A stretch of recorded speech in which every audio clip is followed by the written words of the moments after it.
So hello everyone, this is Shivam Dubey and again I welcome you all to IS Point YouTube channel and today we will discuss about the most important topic related to the Hindu newspaper। और आज भी हम सभी the Hindu से related कुछ प्रमुख articles का discussion करेंगे और उनकी एनालिसिस करेंगे। तो आज का जो हमारे आर्टिकल होंगे वो बेसिकली रिलेटेड होंगे। सबसे पहला आर्टिकल जो कि हमारे आज के एस्पेक्ट में दिया हुआ है, जैसा कि आप सभी देख पा रहे होंगे कि वो है पहला हमारा PM announce tax payer charter कि पीएम ने टैक्स पेयर चार्टर को अनाउंसमेंट किया हुआ है। और सेकंड आर्टिकल के अंतर्गत हम सभी एडिटोरियल पेज के पहले आर्टिकल्स पर चर्चा करेंगे और भी कुछ प्रमुख बिंदुओं पर चर्चा आज के सेशन के अंतर्गत हम सभी करेंगे। तो स्टार्ट करते हैं आज के सबसे पहले आर्टिकल को, जो कि हमारे एडिटोरियल पेज के फर्स्ट आर्टिकल से संबंधित है। तो हमारा जो पहला आर्टिकल है वो है राइट बाय बर्थ, यानी कि जन्म सिद्ध अधिकार इसको बोल सकते हैं हम एक तरफ से। तो बेसिकली ये आर्टिकल जो है पिछले कुछ दिनों से हमारे न्यूज़पेपर में बना हुआ है, जो कि जो वुमेन्स के अधिकार से संबंधित है। तो यदि हम जानते हैं कि सुप्रीम कोर्ट ने डिसीजन दिया हुआ है कि कॉर्पोरेशनरी जो है सिस्टम वुमेन्स का है, वो भी लड़कों की तरह ही लड़कियों का भी पूर्ण अधिकार होगा अपनी पैतृक संपत्ति पर। तो इसी संबंधित ये बेसिकली आज का आर्टिकल हमारा संबंधित है। देखते हैं सबसे पहले इसके फर्स्ट एडिशन को।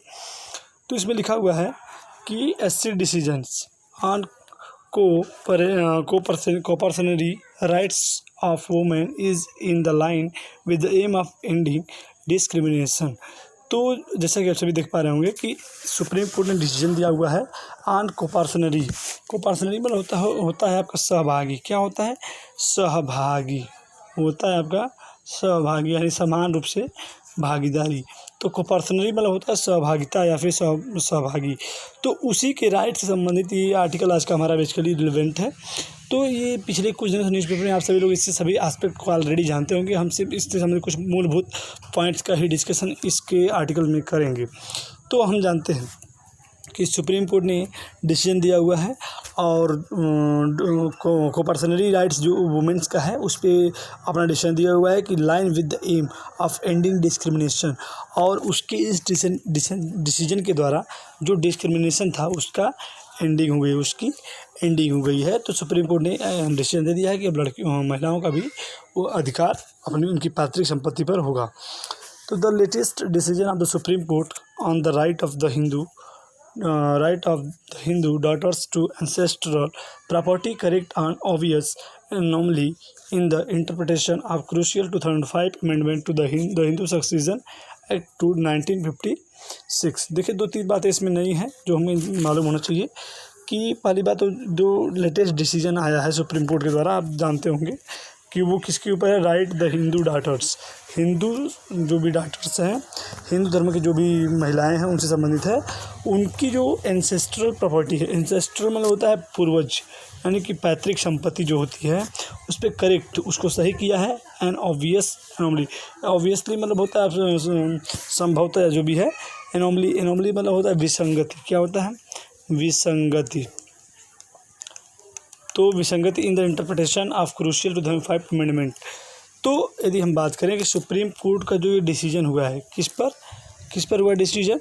राइट ऑफ हिंदू डॉटर्स, जो भी हिंदू धर्म की जो भी पुत्रियां थी या जो भी महिलाएं थी, उनको पैतृक संपत्ति संबंधित जो भी विसंगति थी उनको ऑब्वियसली करेक्ट किया है, उसको सही किया है, जिसकी in the interpretation of crucial 2005 amendment, जिसकी व्याख्या, इंटरप्रिटेशन में होता है व्याख्या करना, ऑफ क्रूशियल मतलब होता है महत्वपूर्ण। क्या होता है? महत्वपूर्ण, जो कि व्याख्या हो रही थी कई तरीक़ों से।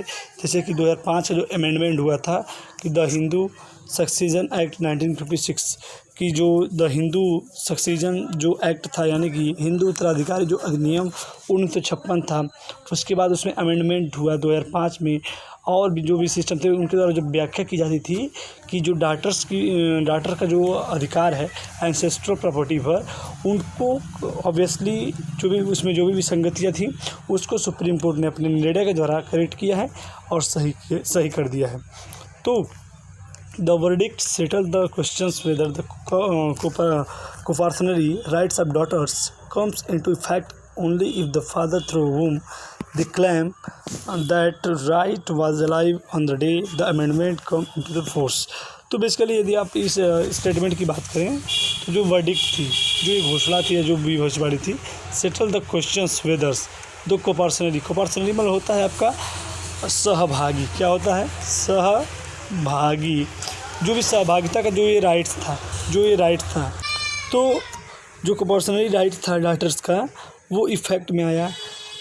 तो वो भी कब, जब only if father through whom they claim that right was alive on the day, जब उनके पिता जीवित रहते थे और वे क्लेम करती थी तब ये इफ़ेक्ट में आता था। लेकिन इन सब बातों में बहुत ज़्यादा वर्तमान समय में अमेंडमेंट करके सुप्रीम कोर्ट ने अपना डिसीजन दे दिया है। और इसमें एक दो वर्ड आए हुए हैं। पहली बात तो ये है कि 2005 का अमेंडमेंट और 1956 का द हिंदू सक्सेशन एक्ट। तो बेसिकली आज हम अभी तुरंत समझने जा रहे हैं कि क्या है हिंदू उत्तराधिकारी अधिनियम 1956 का। तो हम जानते हैं कि वर्ष 1956 यानी कि 1956 के इस अधिनियम के द्वारा ही महिलाओं के संपत्ति के अधिकार यानी कि संयुक्त हिंदू परिवार की विरासत के अधिकार को मान्यता दी गई थी। किस अधिनियम के द्वारा? द हिंदू या फिर हिंदू उत्तराधिकारी अधिनियम के द्वारा। हालांकि तब भी एक पुत्री को कोपार्सनर का दर्जा नहीं दिया गया था। हालांकि जब वर्ष 2005 में संसद ने हिंदू उत्तराधिकारी अधिनियम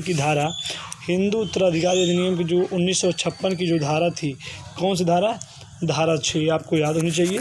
उसने संशोधन किया और पुत्रियों को एक बेटे के साथ कोपार्सनर के रूप में मान्यता दी, जिसके जरिए महिला को भी मूवमेंट्स को भी संविधान के अनुसार समान रूप से दर्जा दिया गया था। और यह जो संशोधन है यानी कि यह जो संशोधन अधिनियम है वर्ष 2005 में 9 सितंबर को लागू हुआ था। तो सबसे पहली बात आप समझ सकते हैं कि जो 1956 का जो हिंदू सक्सेशन एक्ट था वो लागू था, उसमें अमेंडमेंट हुआ 9 सितंबर 2005 में, और इसी के द्वारा पैतृक अधिकार पे उनके भी हक को माना गया। तो बेसिकली इन्हीं सब आर्टिकल्स की इस आर्टिकल के अंतर्गत चर्चा है और बात की गई है। तो देखते हैं अगले स्टेटमेंट को। नेक्स्ट में लिखा है कि The apex court has now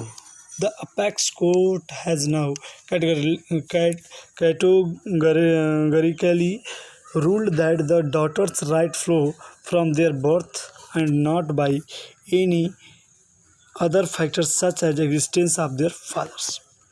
देखिए कहा जा रहा है इसमें कि जो एपेक्स कोर्ट ने है उसने कैटेगराइज किया है, इसको कैटेगराइज किया है अपने रूल्स के द्वारा कि जो डॉटर्स उनका राइट फ्लो होगा फ्रॉम देयर बर्थ। उनका राइट हो जाता है कब से? उनके बर्थ से, उनके जन्म से ही उनका अधिकार हो जाता है, फ्लो करता है। उनका जो अधिकार फ्लो करता है वो उनके बर्थ से ही करता है, नॉट बाय एनी अदर, ना कि किसी दूसरे फैक्टर से, जैसे कि एग्जिस्टेंस ऑफ देयर फादर्स, उनके पिता हैं कि नहीं है। मतलब कि आप ये समझिए कि जो वुमेन्स का जो राइट्स होता है वो उनके बर्थ से ही फ्लो करता है, उनके जन्म से ही स्टार्ट होता है, और इस पर कोई भी इम्पैक्ट नहीं पड़ना चाहिए कि उनके पिता हैं वर्तमान में कि नहीं। तो यही इस स्टेटमेंट के अंतर्गत कहा गया है। तो बेसिकली इस आर्टिकल में इन्हीं सब बातों की लगातार चर्चा है, जिसको आप सभी पिछले दिनों से न्यूज़पेपर में पढ़ रहे होंगे, रीड कर रहे होंगे। देखते हैं अब द हिंदू से रिलेटेड कुछ अन्य आर्टिकल्स को। तो इस आर्टिकल के अंतर्गत यदि आप देखेंगे तो लिखा है कि PM announce tax payer charters, कि पीएम ने अनाउंसमेंट किया हुआ है टैक्स पेयर चार्टर का। तो ये क्या है टैक्स पेयर चार्टर, इसके अंतर्गत क्या क्या एक्टिविटी है, इन्हीं सब बातों का डिस्कशन इस आर्टिकल के अंतर्गत हम सभी करेंगे। तो लिखा है कि prime minister Narendra Modi on Thursday launched the transparent taxation honouring the honest platforms that provide faceless assessment, faceless appeal and taxpayer charter। तो देखिए बेसिकली अगर हम बात जानते हैं कि पिछले थर्सडे को यानी कि पिछले दिनों कल के दिन की बात करें तो हमारे जो प्राइम मिनिस्टर प्रधानमंत्री श्री जो माननीय नरेंद्र दामोदर मोदी जी हैं, उन्होंने लॉन्च किया हुआ है ट्रांसपेरेंट टैक्सेशन, जो पारदर्शिता है यानी कि करदाताओं के लिए पारदर्शी कराधान यानी transparent taxation honouring the honest यानी कि ईमानदार का सम्मान। यानी इसको बेसिकली एक वर्ड्स में समझ सकते हैं कि हमारे पीएम मोदी जी ने ट्रांसपेरेंट टैक्सेशन जो कि ऑनरिंग द ऑनर्स है यानी कि पारदर्शी कराधान जो कि ईमानदार का सम्मान के नाम से एक प्रोग्राम को लॉन्च किया है। इस प्रोग्राम को लॉन्च किया है और साथ ही साथ प्लेटफॉर्म फ्रॉम दैट प्रोवाइड्स, ये जो प्लेटफॉर्म प्रोवाइड करेगा faceless assessment, faceless appeal and tax payer charter. और यही जो प्लेटफॉर्म प्रोवाइड कराएगा faceless assessment, faceless appeal and tax payer charter. थोड़ा सा हम इसकी बेसिक फंडा को समझते हैं कि हम जानते हैं कि अगर आप न्यूज़पेपर देखे होंगे तो प्रधानमंत्री जी के द्वारा ये स्टेटमेंट दिया गया था कि यदि आप ईमानदारी से देश की सेवा कर रहे हैं और समय से अपना टैक्स पे कर रहे हैं तो ऐसे ईमानदार करदाताओं के लिए ही पीएम मोदी ने पारदर्शी कराधान ईमानदार का सम्मान नाम से एक प्रोग्राम की शुरुआत की है और फेसलेस असेसमेंट और टैक्स पेयर चार्टर को भी देश भर में लागू किया है। तो हम थोड़ा सा ये समझते हैं कि क्या है टैक्स पेयर चार्टर, क्या है, इसके फंक्शंस क्या हैं, इनको समझते हैं। कि हम जानते हैं कि जब तक, पहली बात इसके अंदर क्या प्रॉफिट मिलेगी, क्या एक्टिविटी है, उसको समझते हैं कि जब तक साबित ना हो जाए कि करदाता ने यानी टैक्स पेयर ने टैक्स चोरी नहीं की है तब तक उसे ईमानदार मानकर ही उसको सम्मान दिया जाएगा। और सेकेंड पॉइंट में हम जानते हैं कि इसके अंतर्गत करदाताओं की समस्याओं को त्वरित समाधान यानी जल्द से जल्द उनकी सभी समस्याओं का समाधान किया जाएगा। करदाताओं के खिलाफ आदेश पारित करने से पहले करदाता को यानी कि जो टैक्स पेयर है उसको करदाता को स्क्रूटनी का मौका भी दिया जाएगा और अगर गलती से करदाता को नुकसान भी होता है किसी भी माध्यम से तो इसकी पूरी की पूरी जिम्मेदारी विभाग को ही तय करनी होगी। तो ये कुछ प्रमुख एस्पेक्ट थे टैक्स पेयर चार्टर से संबंधित। देखते हैं नेक्स्ट आर्टिकल को। नेक्स्ट आर्टिकल यदि आप देखेंगे तो इसके अंदर लिखा हुआ है कि right prescription in the capital letters. तो ये एक वर्ड है, बड़ा ही बेहतर मतलब कि डिसीजन है और बहुत अच्छी बात की गई है कि जो प्रिस्क्रिप्शन का जो लिखने की जो सिस्टम होता है उसको अब कैपिटल लेटर्स में लिखा जाएगा। हाई कोर्ट्स उड़ीसा गवर्नमेंट ने एक इशू मतलब कि पाया है, उसके अंदर डॉक्टर्स पे एक आदेश पारित किया हुआ है। क्योंकि हम बात करें कि जो ये आर्टिकल जो है इसके अंतर्गत यही कहा जा रहा है कि जो डॉक्टर्स की जो प्रिस्क्रिप्शन जो लिखते हैं, डॉक्टर कोई भी दवा लिखते हैं या फिर कोई भी रिपोर्ट्स लिखते हैं तो उनकी लिखावट ऐसी होती है कि कई बार कोर्ट्स में या फिर किसी भी छोटे मोटे केस में या फिर किसी छोटे मोटे किसी भी मतलब कि इश्यू अगर क्रिएट होता है तो उसको समझने में जो डॉक्टर्स की जो लिखावट होती है तो वो अपने आप में कई एक अड़चन और समस्या को जटिल कर देती है, जिससे कई बार समस्याओं को देखा जाता है। तो इसी संदर्भ में जो कोर्ट है, उड़ीसा कोर्ट ने उन्होंने कहा है कि वो जो डॉक्टर्स हैं जो प्रिस्क्रिप्शन लिखेंगे अब वो कैपिटल लेटर्स में लिखेंगे। कैसे लिखेंगे? कैपिटल लेटर्स में। इससे दो फ़ायदे होंगे। पहली बात तो कोई भी इश्यू होगा तो उसको आसानी से समझा जा सकेगा कि डॉक्टर्स ने क्या वेरीफाई किया हुआ है। और सेकेंडली हम जानते हैं कि अगर वो अच्छे से लिखते हैं, अच्छी राइटिंग से लिखते हैं, कैपिटल लेटर्स में लिखते हैं तो दवाइयों की समझ भी सबकी जो है दवाइयों के प्रति सबकी समझ भी डेवलप होगी। तो बेसिकली इस आर्टिकल के अंतर्गत यही कहा गया था। तो ये रहे आज के कुछ प्रमुख आर्टिकल और उनसे संबंधित कुछ महत्वपूर्ण जानकारी। तो उम्मीद है कि आपने यदि इसको पूरा देखा होगा तो आपको समझ में आएगा। तो आज के लिए इतना ही, अगले दिन फिर मिलेंगे, तब तक के लिए नमस्कार और धन्यवाद।